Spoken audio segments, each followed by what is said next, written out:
Candlewick on Brilliance Audio presents the unabridged recording of Apollo 8, The Mission That Changed Everything, by Martin W. Sandler, performed by Scott Lange.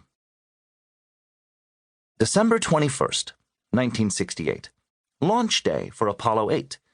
Tens of thousands of spectators at the launch viewing sites gazed at a gigantic rocket with a tiny space capsule perched atop its peak. The rocket was unlike anything the world had ever seen.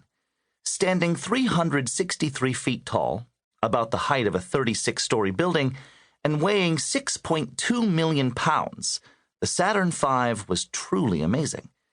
Its 5 first-stage engines produced a combined thrust of 7.5 million pounds, about 160 million horsepower, more than 75 times the power of a 747 airliner taking off.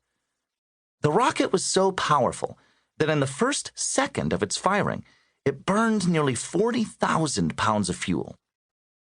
When the first test was launched, the sound waves it produced were so strong that a full 4 miles away, at the launch viewing area, news anchors had to keep hold of their television booths to prevent them from collapsing around them.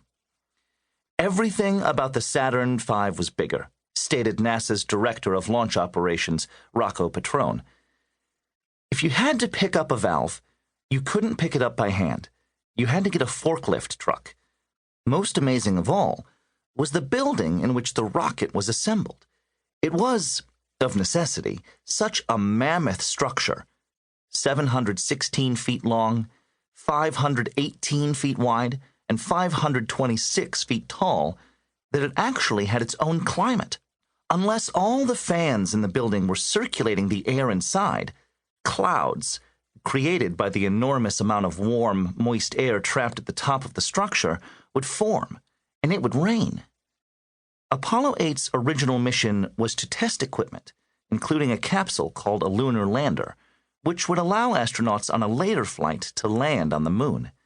However, as the time for launch approached, it became clear that problems in the construction of the lunar lander meant that it would not be ready in time for Apollo 8's scheduled liftoff.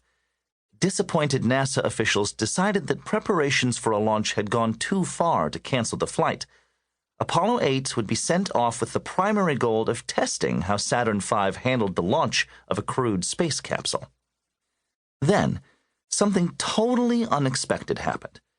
In August 1968, NASA officials received word from the Central Intelligence Agency, CIA, that a Soviet rocket capable of carrying 2 people to the moon, but not landing them on it, was being moved into launch position. It looked like the Soviets were about to outmaneuver the United States in space once again. We learned through our intelligence that the Soviet moon rocket was going to be tested with human beings on board, Apollo Director of Flight Operations Christopher Kraft recalled. That would have been a devastating blow to our moon program because, even though the Soviets weren't going to land at that point, they would always be able to say that they had gotten there first.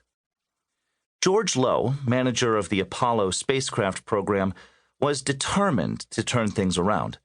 Low, said space historian Andrew Chaikin, very quietly reviewed the situation and came up with this brilliant idea to take Apollo 8 and instead of sending it into Earth orbit with a lunar lander that wasn't going to be ready, send it to the moon without a lander. Just do the part that says we're going to go from the Earth to the moon, test out the communications, the navigation, all of those things that you're going to have to do anyway later on for a landing. You don't need the lunar module for that mission. It was an enormous gamble, and Low knew it. But he also knew that if it worked, it would be a vital step toward President Kennedy's goal of landing a man on the moon before the decade was over, in just 2 more years. And reaching the moon before the Soviet Union would be a symbolic victory as well. As Chaikin put it, NASA wanted to beat the Russians. That's what this program was about, to show the world that the American system, the American way of doing things, could do great things, and that was as much a public relations goal as an engineering goal.